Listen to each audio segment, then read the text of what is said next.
Full. All right. I see people have. I see Steven's here. That's good. Good to see you, Steven. I think that we don't seem to have a turnout yet. Yeah, I don't know why. All right. Well, I'm going to try something completely different anyway. So that's good. Steven, you have questions. We'll take them at the end. If people join, then we'll take their questions at the end. A little different. I'm going to talk about something, and then you can ask me questions on what I talked about or on anything in the situation also. But I decided, politics and politics and politics, and I keep telling you the politics, you should see through them. I may want to get to RFK a little bit. It's a little bit worth it. And I keep telling you at the same time, that's not where the answer lies. So I want to start something today completely different here. My wife always says I have to promote my book, which I don't. But this is a book that I wrote a couple years ago, Where the Heavens Kiss the Earth, Mystical Insights of Personal Growth. You can get it on Amazon. And what I'm going to do today is I want to give a introduction. This is a 7-part program that we set up really to maximize yourself, to really understand what it is about you that you can express, and how do you express it, and how do you get the right mindset to see the world properly. Because the reality is that, let's say people get me upset, and I react to that, and I have a knee-jerk response. So I'm not in charge of my life. Well, what are the mindsets the Torah tells us to see the world in a proper way that will allow me to fulfill myself, to act meaningful? So a number of years ago, I broke this into 7 different processes. And I want to give an overview of the next 7 weeks of this process. This is called an introduction to the 7 mindsets. Okay, and I got most of the theoretical and Torah concepts are found in the book. So if you want to get it, please get it. If you do read it and you like it, give a review, because I'm going to start to try to get some of these teachings out. But I just felt very important to, the politics is very negative. So I from leaving that for a few weeks here, to talk about how to live a fulfilled life. What are the 7 mindsets? How do I go and see the world in a way that is going to allow me to express my inner self? Again, this is not the 7 mitzvot. This is my own understanding of the mindsets, that if we take the Torah mindsets and we apply it into our lives, we will live a fulfilled life. Okay, so we're going to start with number 1 today. The first important mindset to live a fulfilling, meaningful life. What is number 1? What do you start with? I mean, it's a big question. How am I going to start to live a meaningful life? What's the number 1? What's the starting point? I hope you're on the edge of your seat. And the truth is, it is such a oldie but a goodie. Okay? This question, everyone has asked themselves at some point in their lives. Everybody. And the question is very simple. What the heck am I doing here? Why are we here? Why are we in this life? That's a pretty important question. And the craziest part about the question is, although everyone has asked this question as an adolescent, probably, at a certain point, you just kind of forget about it and you go forward. And you don't even think about it. Now, this is the existential question. Philosophers have asked this question for thousands of years. And unfortunately, they really don't have any good answers. They really don't. Probably the best one is Aristotle, which he explains essentially that the function of a oak tree is to become a tree. So the function of a person is his purpose to become the greatest person he could be. According to Aristotle, what is that? A philosopher. So you ask the philosopher, the purpose of the philosopher. Okay. It's not, there's some truth to what he's saying, but the philosopher, I think there's better things to be. So what is the purpose of why we're here? What is it? Why are we living our lives? And I start with this because if we don't have this, we don't have the right backdrop to think about anything. So let's go through this question. Why am I here? Now, I'm going to give you first, in one line, what the sages tell us, but it's not going to make any sense. So don't take it literally. Scratch the surface to understand. The sages say that the purpose of life is to get the maximum ultimate pleasure. What? That makes no sense. What does that mean? I mean, was it advocacy, being an advocate for hedonism? God forbid. What does that mean? What do the sages mean that the purpose in life is to get the ultimate and maximum pleasure? So the question is, what is pleasure? Okay, what's pleasure? I like hamburgers. Yep. Okay. Like steak. Okay. Like ice cream. Okay. So the purpose to eat ice cream, is that the purpose in life? So first, we understand like this. We got to understand what it means, pleasure, and why this is so important, how to get the pleasure. Okay? What does pleasure mean? It does not mean a limited physical pleasure. Although physical pleasure is not bad, there's a place for it as a stepping stone in life. So there are permissible pleasures and forbidden pleasures. And we understand that. If you look at somebody who spends his life chasing after forbidden pleasures, he will be a miserable person. And a person who spends his life chasing after meaningless pleasures will also be a miserable person. So let's understand what pleasures mean here. Now, there's two kinds of pleasures in the world. One is called a physical pleasure, and one is called a spiritual pleasure. Now, what's the difference? Well, let's understand. A physical pleasure, they all work on the same principle, all of them. You have a lacking, you need to have it filled. Once it's filled, you don't want it anymore. So what do? You wait for have the lacking again, then you fill it. And then you're the lacking, you fill it, lacking, fill it. That's the whole process there, right there.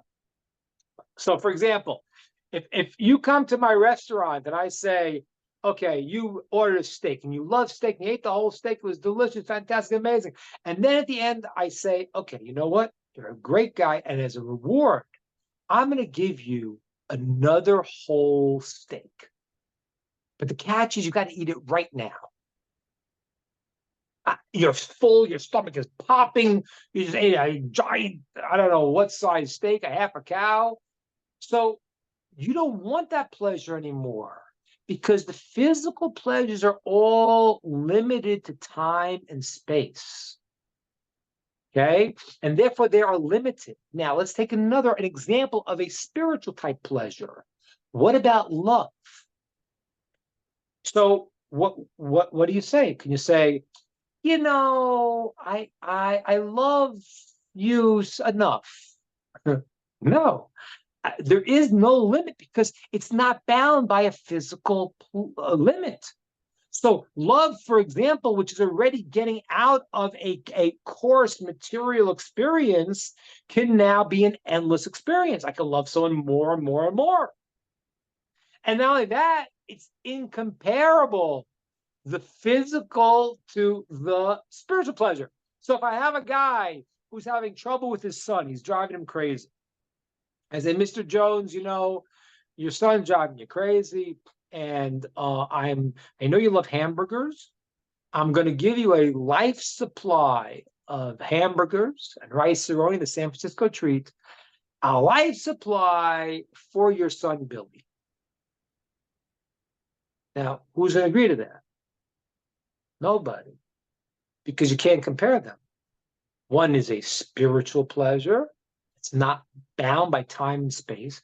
And one's a limited pleasure. You ate the hamburger, it's over. It's a low-level pleasure. So you want to move up on the chain of getting What's a higher pleasure? So physical pleasure, that's one. And if you do a permissible physical pleasure in the right balance, it's a good thing.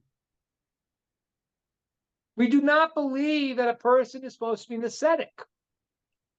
But a person needs to understand the balance, because if he gets a forbidden pleasure, oh, that's gonna be bad. That's just gonna damage the person. If the person is focused on the low-level pleasures, they become a low-level person. I think I told you the story one time. I was once teaching in Hebrew University, and I wanted to show the people how the connection between the physical and the spiritual pleasures. So what happened was I passed out raisins, and I had everyone close their eyes, and I had to make a blessing.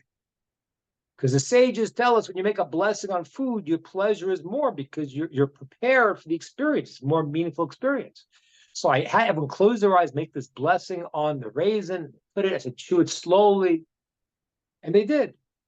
And the next day I saw one of the students, he said, Rabbi, you changed my life. I said, really? That's so nice. How's that? He says, now I love to eat. I eat all day and all. I said, I think you missed the point. The point was to get stuck on that. The point was to tune in and to connect your eating to a higher level. So I can get pleasure in my eating, but you know what? I get a lot more pleasure from something that's more spiritual, like love, or I'm doing something meaningful. And the truth is, the highest pleasure, which we can't really even imagine, I can't even describe it because we don't have words for it, is being able to experience the divine. That really is the highest pleasure. And I'll show it to you, because every single person, most people have had a moment where they felt somehow connected to something greater. You know, if they were under a starry sky or beautiful music, for a minute you felt like connected with more than just your little world. That's tasting, an experience of tasting what is beyond, what's not limited. And that is a certain aspect of having a connection to whatever degree you slide to experiencing the infinite, experiencing God. When that experience is going to be the fullest dimension, that's a tremendous joy. That's going to be potentially in this life and after this life. Okay? So when we say it's getting pleasure, I don't mean the purpose in life is to get low pleasure. It's to get the highest level pleasure, which is going to be to connect to the infinite. Now, let me explain how this works, because this gets quite amazing. I got a question for you. And you all could have asked me this question, but I'm sort of talking a lot today, so not I didn't let you ask me this. I'm sure you're all thinking it. But what I said really doesn't make much sense. If the purpose in life that God created us to give us the ultimate maximum pleasure, then why is the world so difficult? Why is there so much suffering? How many people come out with pleasure in this world? 1 in a million? Like I saw you have some. And we have it better than other generations in terms of these things. But, a lot of challenges in life, So if God is going to create us to give us pleasure, then would you create a world that would look like this? You probably would create a world that would be different. I always say it's like, Baskin Robbins has 31 wonderful flavors. But God could give you 1 trillion. If I was imagining it, I would say if I wanted to give people pleasure, when they would be born, they would have the taste of vanilla ice cream on their mouths 24/7. Then when they turn 2, they get chocolate. 3, strawberry. You hit 40, you get Rocky Road 24/7. You're tasting the chocolatey flavor of the marshmallows. But that's not the way God made the world. Well, why not? So you have to understand what is true pleasure and how to get it. What is true pleasure? Now, Steve, I'll use it as an example here. I said to Stephen, I said, listen, Stephen, how would you like $10 billion? The world is now, with the inflation, your billions are worth millions now. So who knows? We'll give you $10 billion. Would you be happy? Absolutely, 100%. Absolutely. You'd be thrilled. Unbelievable. Yeah. So now what happens is we make a big party. We give $10 billion to Stephen, and everyone loves him. Stephen's everyone's best friend. They have Stephen dolls. They have Stephen videos. They have Stephen statues. Everyone loves Stephen. You get a lot of friends when you get wealthy, right? That's the way it works. Yeah. I don't know. So now, all of a sudden, they want to make a giant celebration to honor you. That you are now the greatest guy in the world. They make a giant hall, and they bring thousands of people in, and they announce, ladies and gentlemen, yours and my favorite in the world, the greatest, the most amazing, Steven. The crowd roars. And you go up to the stage to get your award for being the greatest guy in the world, and you feel really good. But then at that moment that you're about to get the award, I walk in, the guy who gave you this money, and I wave, hey, remember me? Now, what happens to that feeling of, wow, I feel really great? Blows up.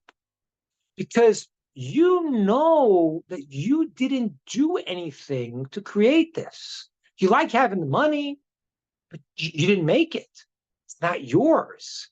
And every single human being in their core is built in a way that they want to earn it themselves.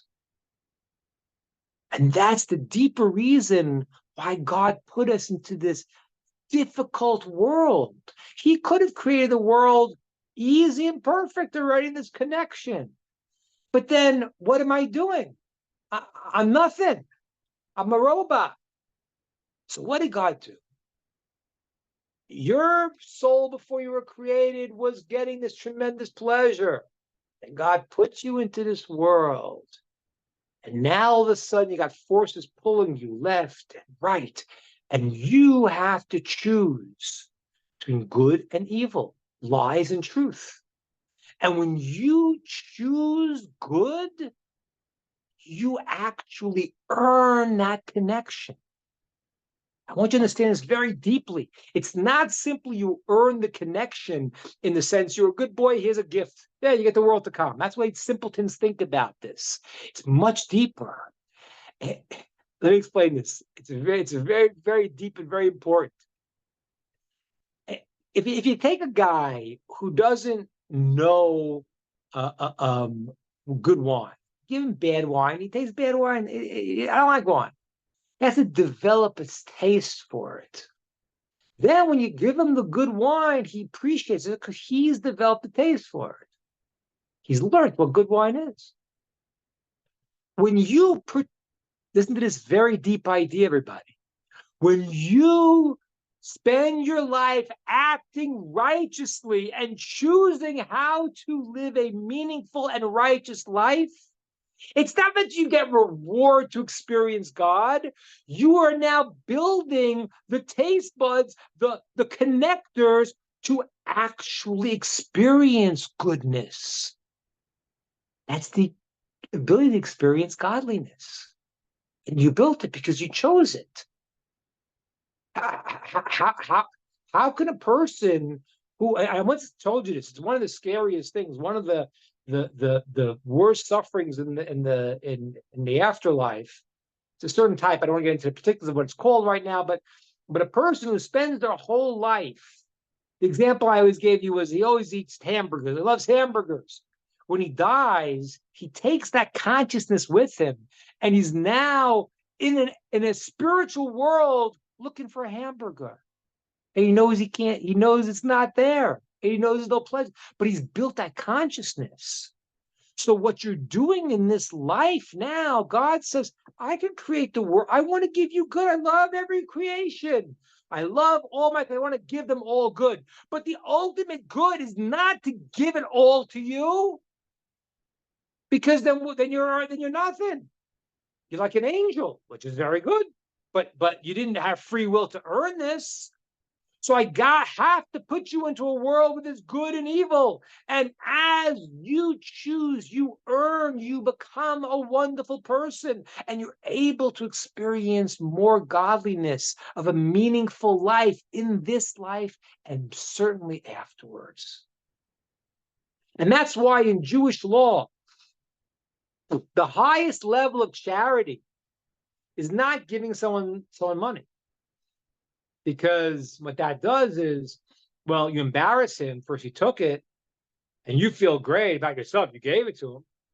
So a higher level is to give an anonymous gift, so the person's not embarrassed, and you don't know who you gave it to. That's a very high level. There's an even higher level to give someone a loan or a job. Because what happens is now, if I give someone a loan, they say, thanks for the money.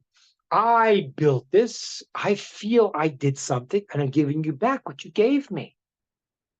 That's the higher level. To give the person themselves what's called their source of them, their humanity, which is the ability to build yourself.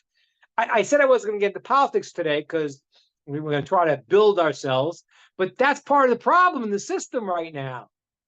They took that out of the system.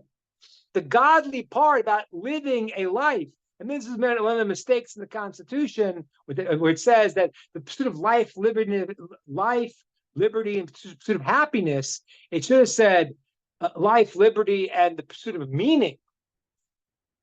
That would have been a better way to say it, because people think, oh, I'm happy like just sitting there doing nothing. Well, maybe you are, but you're not, because a human being will not be happy with that. So a person takes what they're about and they just focus on very low-level things. They're not really attaining happiness. Happiness is a byproduct of living a meaningful life. When I do things that are right and I feel they are right and they are good, a feeling of happiness comes over me because I feel I'm doing what I'm supposed to be doing. And that's why it's a complete mistake. If the pursuit of happiness means 3 cars, 4 cars, 12 houses, how come all these people are miserable? How come every one of these stars is divorced? I once thought about it. It's like the craziest thing. Some of the greatest love songs like ever written, like really classic love songs. And you listen to them and you realize that almost every one of those songs that were written for someone, they're divorced right now. It's kind of depressing. It's kind of depressing. But really, that's the truth. It means that, okay, so you had everything, but you didn't know how to actually maximize what you had. Now, how do you go and live a meaningful life? Let's go. I'll tell you 2 things here, 2 important things here. The 7 mitzvot, or for Jews, it's 13 mitzvot. The word mitzvah is translated as commandment. And that is true.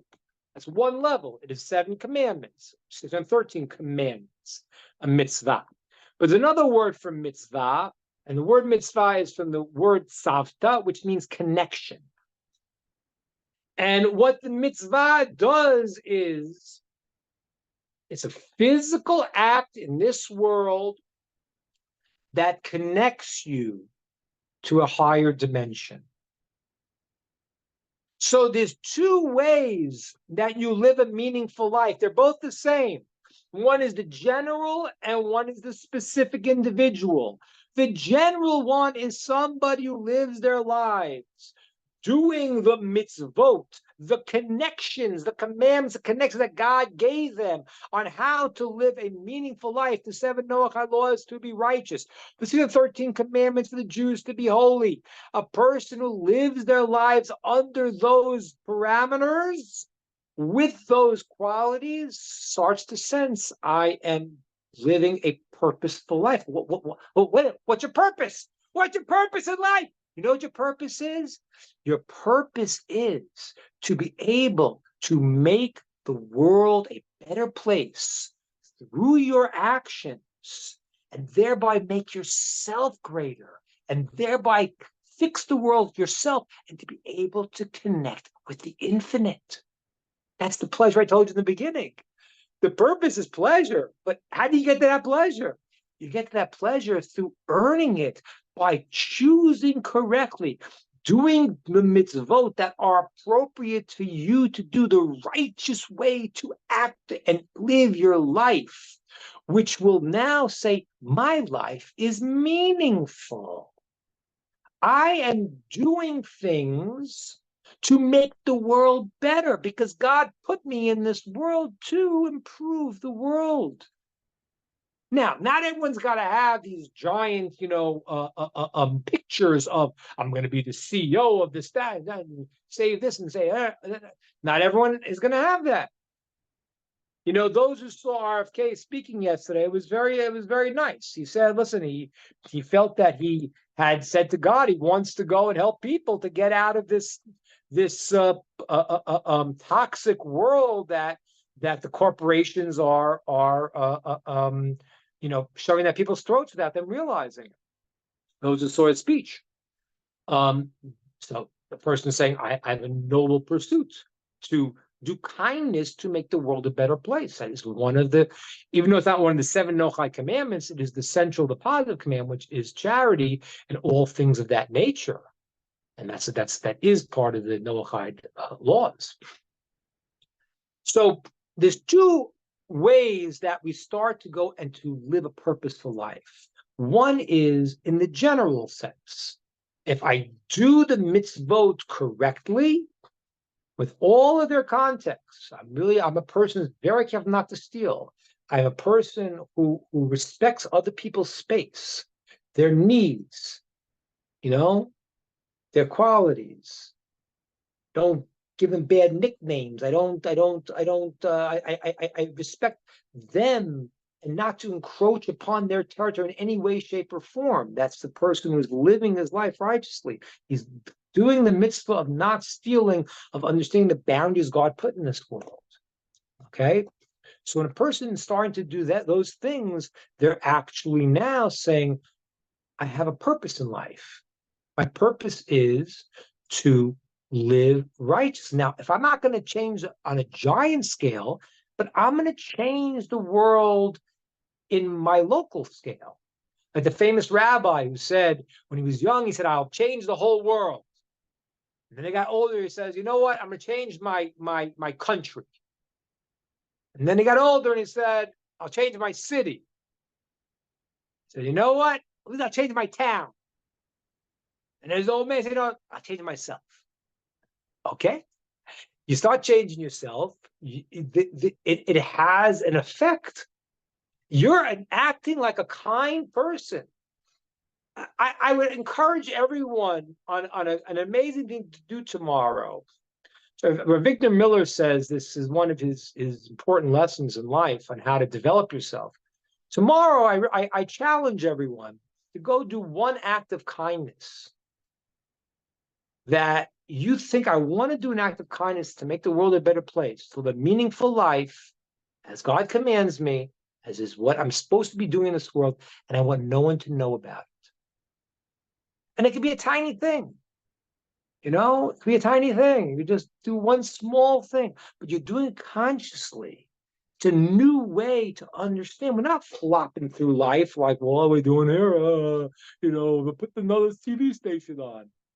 No, what we're doing is we're building ourselves and building the world. And everyone has a mission. 7 Noachai laws mostly are in the not to do, to keep the parameters of reality in the righteous world. The Jewish people have the 613 commandments, which is the fuel, the inner fuel. That's why it has to be a 24/7 operation. But everyone has their mission to choose correctly, help perfect themselves, and as much as their environment will allow, and thereby they are doing their purpose in the world. And they're starting the process of experiencing the infinite because they are becoming God-like. Just like God is compassionate, you be compassionate. Starting to connect. Now, the second part of how to do this, the how-to of living a purposeful life, is the first one was the general, the commandments. Then there's a second part that's a little bit more difficult because it's individual. What qualities do I have that God gave me that I can do? So, like, I want to give a shout out to Dan and to Rod. So Dan and Rod and all of you here, said, listen, we think that letting people know about the Torah and God's will for all of humanity is an important thing, and dedicating our time to do it. I was inspired to start this series. I saw Rod had done a beautiful thing. He cut up some of the talks that we gave, which are very long. We go for a long time, not people's attention span is less than a minute and a half now. And Rod cut some of the things up for people. So a person sees a blast of an idea that can change their lives. That got me excited. I said, yeah, it's fantastic. So there people are thinking about what qualities did God give me? And he gave every single person unique qualities that they could do something special. It doesn't have to be on the level of, creating this giant charity corporation. It can be very, very local. It's because it starts with whatever it is that are the qualities that you have in life. So a person now has to ask themselves and say, if God put me into this world, because he didn't make the world perfect. He could have, but he chose not to. He chose to leave the mission for mankind. So now what am I going to do to do my purpose in this process? And when you do that, you start to live a purposeful life. That is the tremendous, tremendous understanding. And that's what the sages say.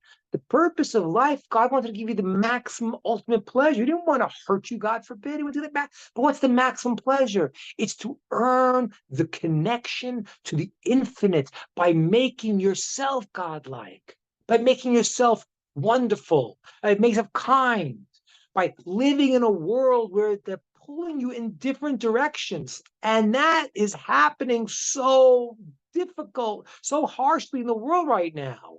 But when a person chooses that, they become that much greater. The person sees through lies and says, I don't want this. I want to be on the side of right. I want to do what's good.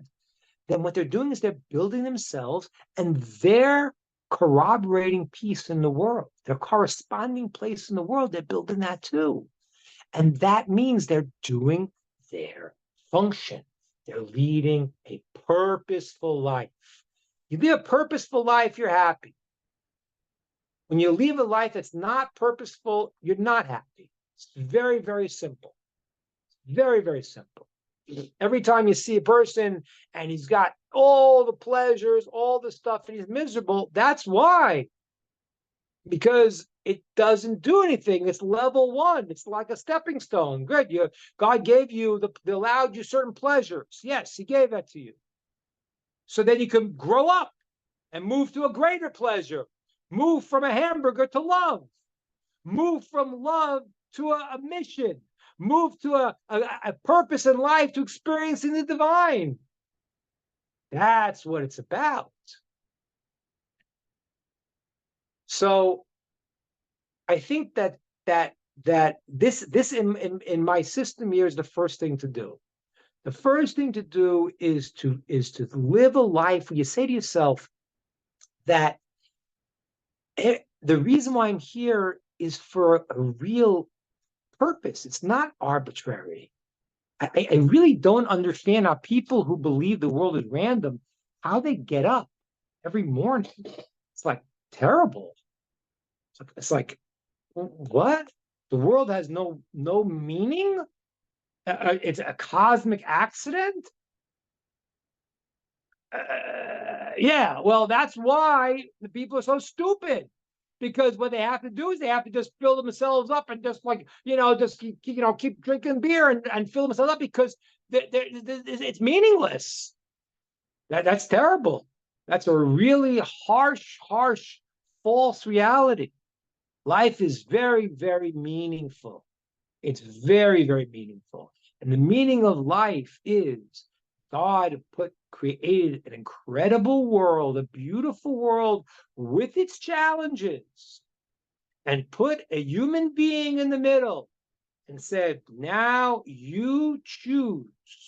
And when you choose properly, you build yourself, you build the world, and you connect back to your source. And that is your ultimate pleasure. Okay, I'm going to open up for questions, comments, and ideas. Who will be the first?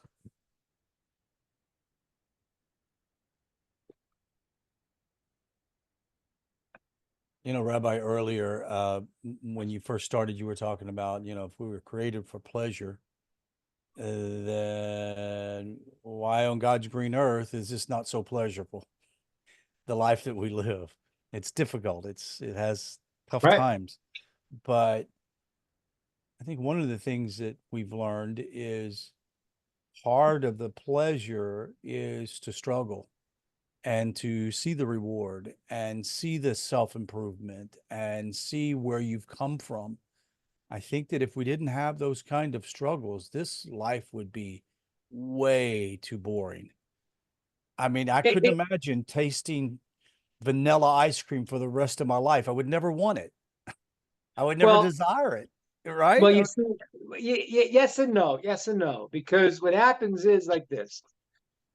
There is the concept that you need to know the opposite to understand the other side. If you didn't have any pain or discomfort, you couldn't have any pleasure because you wouldn't know and there really is a concept like that God put us in the world to understand the work and the struggle. Now, the reality is that this is one phase in reality. There's a phase in reality after we die. And the phase in reality now is focused on the work component. There is a reality that switches, and it switches more into what's called the reward component. Not that it's not still work, but it changes. So what happens is that this reality now where I'm choosing and I have that ability, that means that's the stage we're in now, and that's the purpose of life. In the stages after this life, it changes, goes to a different dimension. That dimension does have a higher level of clarity, and therefore we could talk about that as like the reward. But it requires first another dimension where a person is choosing and making the decisions. Without that, then you never earned it. You can't really get it because you won't appreciate it. You won't have it. You'll always have, like I said before, the example I gave with Stephen. I said, listen, if a person gets something he doesn't earn, it's not his. Just the reality. It's like God made us. God made us. The way the great philosopher, Kabbalist, the Ramchal says, he says, God is the only one that's intrinsically perfect. The closest we can get is trying to perfect ourselves. That's Hebrew godlike. You could try to live a proper life. And those are the commandments. Whatever you have, the 7 commandments, the 13 commandments, and to do them thoroughly. That means, like, in the 7 commandments, if you're thinking about, not stealing, really work on understanding people's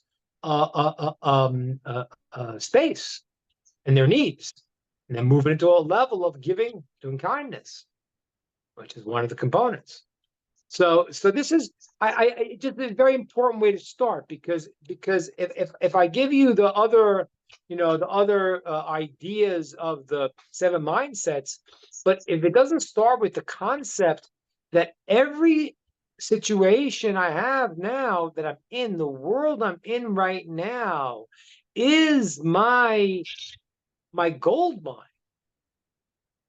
The famous story, that famous analogy that one of the great sages, Chavetz Chaim, gave. He said, in an analogy of a place, a guy who lived in Europe, and he heard about this land far away called the Darklands.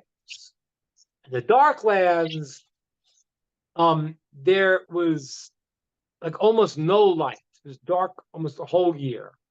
Very, very little light. But there were gold and diamonds and jewels throughout the streets. So this guy goes and he says to his wife, listen, we're living in Europe, we're poor, you know, in the 1900s, I'm going to the Darklands. It's a hard journey. It's a year boat ride. And then you got to stay for a year until the next boat comes once a year. It's a 3-year journey. So the guy said, I got to do it. We're poor, we have no food here, we got to make it happen.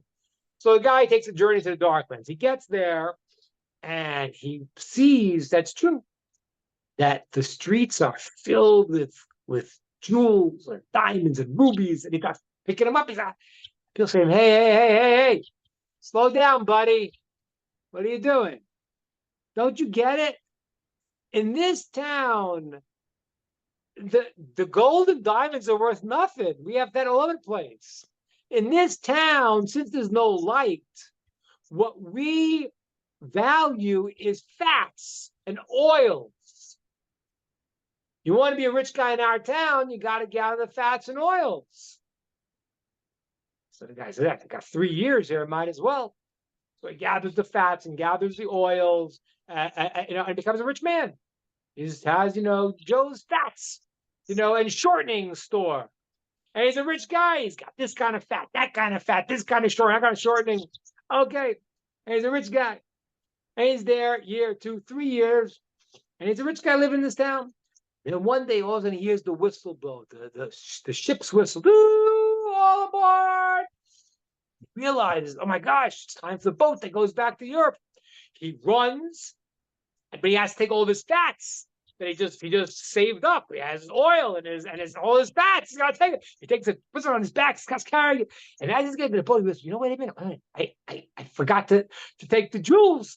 He goes and they say, time is now, boat's leaving. Takes one jewel, sticks in his pocket, and he makes it onto the boat. And then he starts the journey on the boat. Day passes, 2, 3.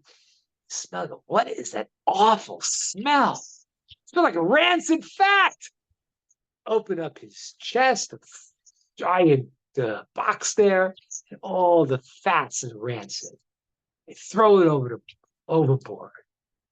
Gets home, his wife greets him, you did it, you made it, Daddy, you're amazing. And he says, I don't want to talk about it. He goes to sleep, he's depressed, and she rummages through his coat, she finds a diamond. She goes, she has it appraised, she goes, we're rich.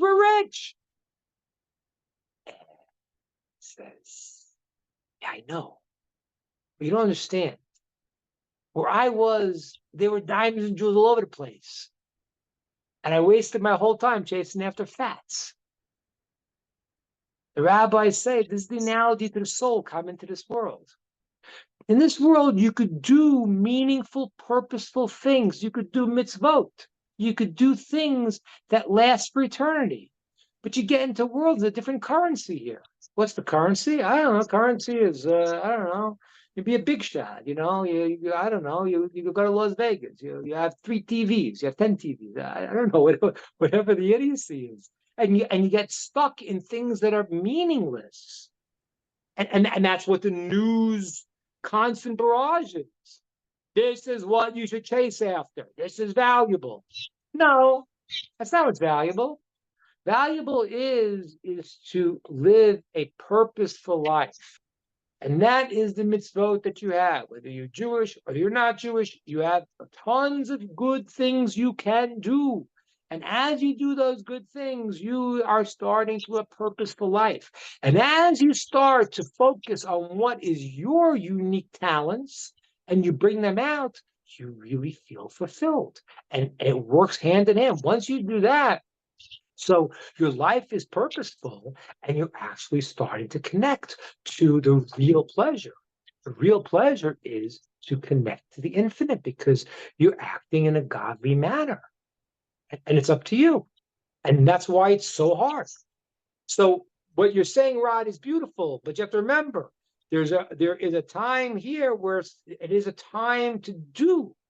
And society tells you the opposite. Society tells you, hey, like there was I have a singer I used to love. His name is Jackson Brown. It's like Jackson Brown. You heard Jackson Brown. Very good songwriter. And he had this line once, and it was a nice line, but it was completely false. His line was, "It's a hotel at best. You're here as a guest. You better make yourself at home while you're waiting for the rest." That's wrong. Jackson, I like you. You're a great musician. But that's wrong. It's not a hotel at best. You're not here as a guest, and you're not make yourself at home and wait for the rest. You have to make it right now. You have to live a meaningful life. And your society is telling you, no, just fill up. It's the pursuit of happiness. What's the happiness? Happiness is the 10th television set, the 4th car. I don't know what it is.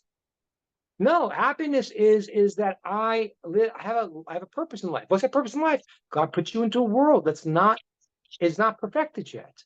And every single human being on the planet has the ability to make his area and himself and those connected with his portion of the world better. That's purposeful. That makes you happy. Makes you happy by definition. It's not easy to do. If it was easy, then it wouldn't mean anything. But it's not. You'll pull on your right, pull on your left. It's hard to do. It's hard to be nice sometimes. It's hard to be. It's hard not to. I mean, it's like you think, 7 commandments are very easy. They are, but they're not. The 7 mitzvot are in one sense, yes, they are easy because they are like, okay, keep yourself straight, keep yourself right. You want to go to a higher level. You want to take the commandment of really understanding people's space and start to expand it by really respecting their needs and their space. Good, do that. Doing a basic level, fine. But so on one hand, it's not that hard. You can live a righteous life. The 613 commandments are a lot. They are, and thank God. I mean, we love them. And I'm thrilled to be able to do them. But you have to say, so the command means the moment you get up to the moment you go to sleep, and especially while you're sleeping. The great sages, when they're sleeping, they're doing they're the great sages. I hope I'll be able to be zocha and the merit to do this one day. But the great sages, when they're sleeping, I can also sleep as a mitzvah. If I go to sleep and I say I'm going to sleep now with the idea that I will be tomorrow healthier and strong to do good things, and all my 8 hours of sleep is all a mitzvah. That's true. But there were sages who, when they went to sleep, they had tremendous understandings of their learning. There's one famous story of the great Kabbalist, the Arizal, and on the Sabbath he used to take a nap. And people think, oh, he napped. No, he wasn't napping because he was tired. He was having another experience. And one time he was taking his nap on the Sabbath, and one of the students saw his mouth was moving the whole time. So the student went and he put his ear by the rabbi's mouth to hear what he was saying, because he was sleeping, but he was talking in his sleep. He was saying something, and he knew he was saying meaningful. And as soon as he put his ear to the rabbi's mouth, I woke up. And he looked at the student and said, it would take me 80 years to explain to you what they just showed me in the dream. But God just showed me.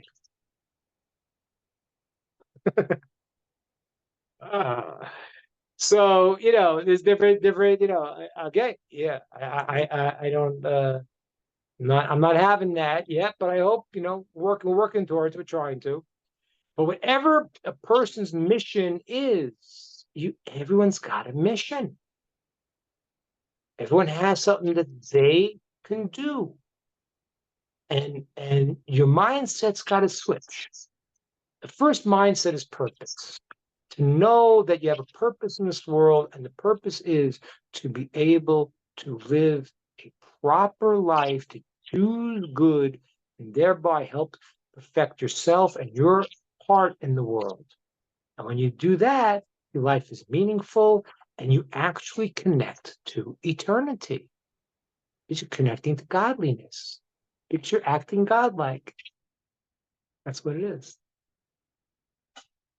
Okay, very deep topic, but it has to be the first one, because without knowing that we have a purpose, we're not gonna be able to do the next ones. Any other questions on what I said? Anybody at all? Dan, is there anybody that has questions online? Yeah, Rabbi, I'm having a chat with a regular online who's an artist and maybe struggles a little bit about personal purpose. Is it difficult? And I've been trying to, chit chat about just how to that a true living mind doesn't have a finish line, in the sense of I finally punched my ticket, and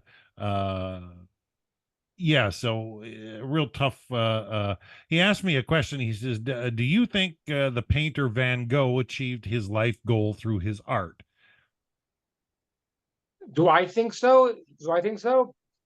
Look, I don't know Van Gogh. I never met him. He committed suicide. Yeah, he committed suicide, cut his ear off. Yeah, he had an interesting way of seeing the world. So I would not, I don't want to say what it was. I don't know, but I told him don't that the challenge is relative to talent.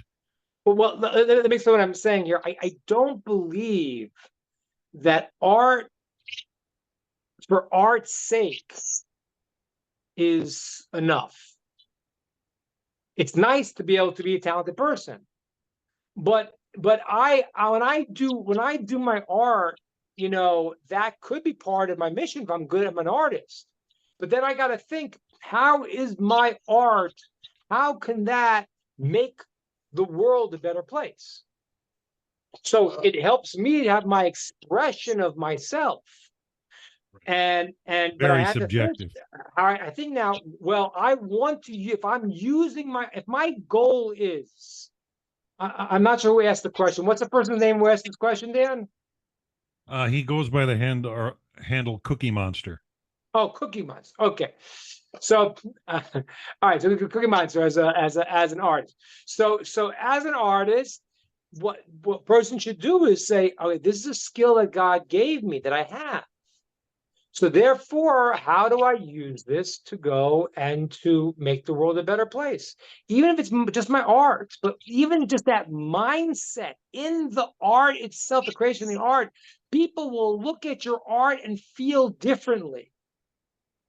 If you're thinking, because when you're thinking, I want to paint the world. God made a beautiful world. I want to, whatever. Let's say you like painting. I don't know. You like painting landscapes.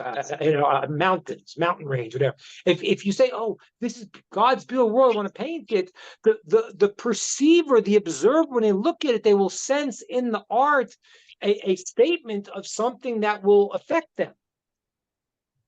So therefore, you're taking the art and you're using it for a higher dimension, and that's why in the story of the three sons of Noah, that's what happens. He has three sons. He was Shem, Ham, and Yefes. And Yefet, which was Greece, it said that he will live in the tents of Shem. And there's certain laws that we learn about the Greek language there, and the word Greece, which is called Yefet in Hebrew, is also beauty. And Greece epitomized aesthetic beauty. But it was only good when it was used towards a greater purpose. When the whole story of Hanukkah happens, the Greeks cut off the idea of aesthetic beauty from a higher purpose. And that's why their gods were people. because they were the first humanists in that sense. And the human being was the center of the world. There was nothing beyond. And therefore, the beauty was only for that sake. And it had no purpose that it was reaching out to beyond that. So that becomes a problem. That becomes Van Gogh. That becomes Starry Night. I mean, what a painting.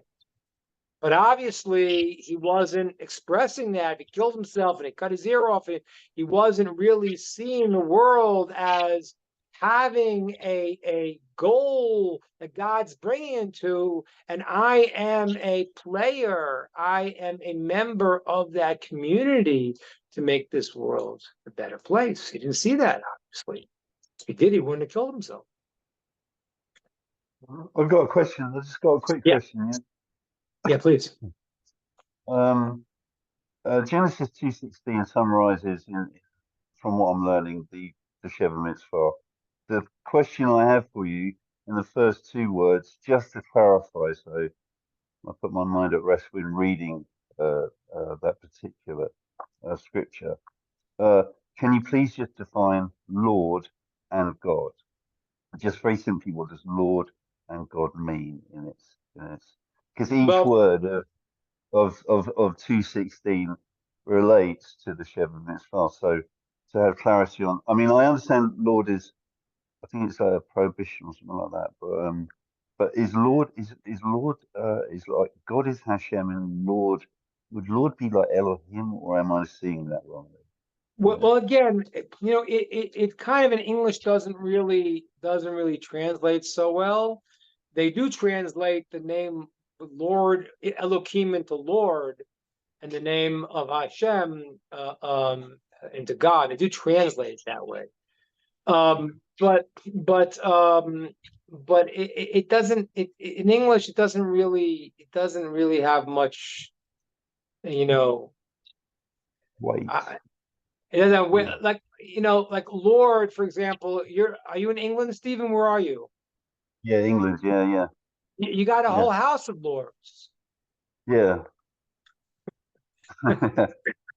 So what happens is that the name Elohim is the name for the ruler, God as the source, the power. It's called the name Elohim is Bala Kochot Kulam, the master of all the powers. And that's why they use it in English and in Hebrew. They'll use that term to say, oh, he's in the House of Lords, meaning he's got a power base. The name Elohim is the source of all the powers.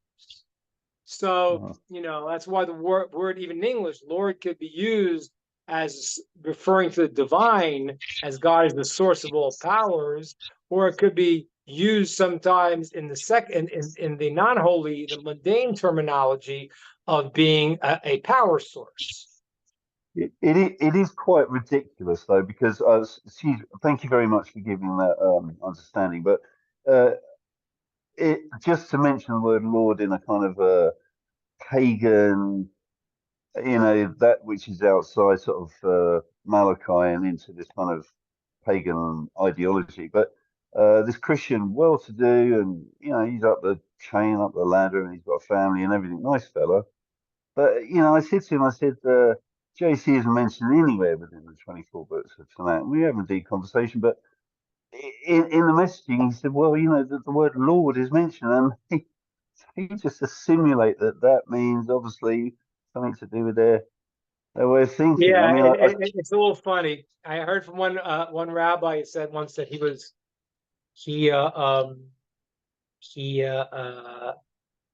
asked, there was nuns, I think. They asked if they wanted to come to the synagogue and they wanted to say Psalms. Could they come in? And the rabbi said, yeah, but let me see the book first. So they looked at the Christian book, and it said in the end, it's the name of JC and this and that.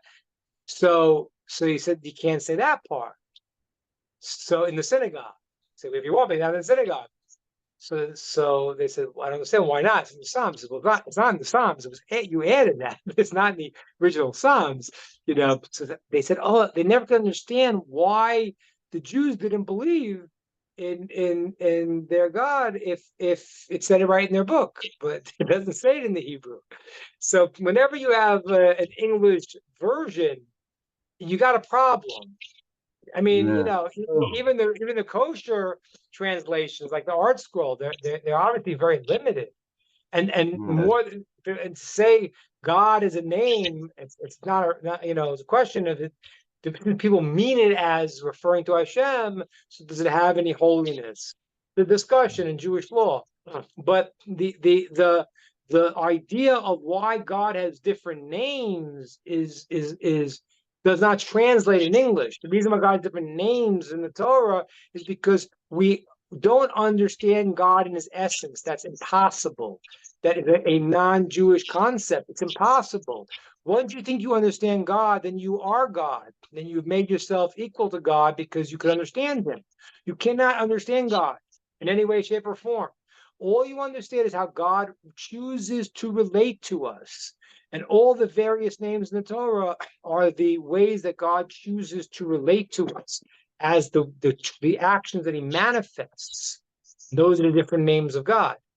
So in English, it's like doesn't have really have any meaning. It's just like kind of like looking for another word. Thank you. Thank you. Brilliant. All right, teaching. guys. What was that? Brilliant teaching, and I'll look for the book online. Thank you very much. Yes, Really yes. Those who came late, I'm gonna say. My wife always tells me I never tell anyone, but I'm going to now. Yeah, this is the book. If you want to get it alive, where the heavens kiss the earth. Yeah, I put Mystical the is not the picture up, personal Rabbi. growth. What's I that? put the picture up earlier. Beautiful. Lara on YouTube had asked if you could show the book at the end. So I posted the YouTube link on the, or I posted the Amazon link to it on the YouTube broadcast. So great. And what I'm going to do for the next few weeks, I'm going to go through the different mindsets. Today was the beginning. The beginning, Beautiful and this is an material. introduction. I do a course on it. Maybe we'll do it sometime together. How to internalize these concepts, which is the very hard work. But the concept I want you to start getting. The first concept is your life is purposeful. You have a purpose. That should feel great. And your purpose is to be in a world with the challenges. You have the ability to choose the right thing. And as you choose to live your life righteously, you are building yourself and those around you, and thereby acting godlike and making your connection to the infinite in this life and after. Very, very useful. The chats in the YouTube were livelier today than in a long time. We've had about 107 viewers so far, and yeah, it's good to see. Excellent material, Rabbi. We thank you so much for that, and we look forward to hearing more next week, Hashem willing. And we just know we're all praying for your safety there, and we wish you and your family well. And so on that note, till next week, have a wonderful, wonderful week, everybody. Bye for now. All the best. Take care. Bye, everybody. Shalom, shalom, you guys. Take care. We'll see you.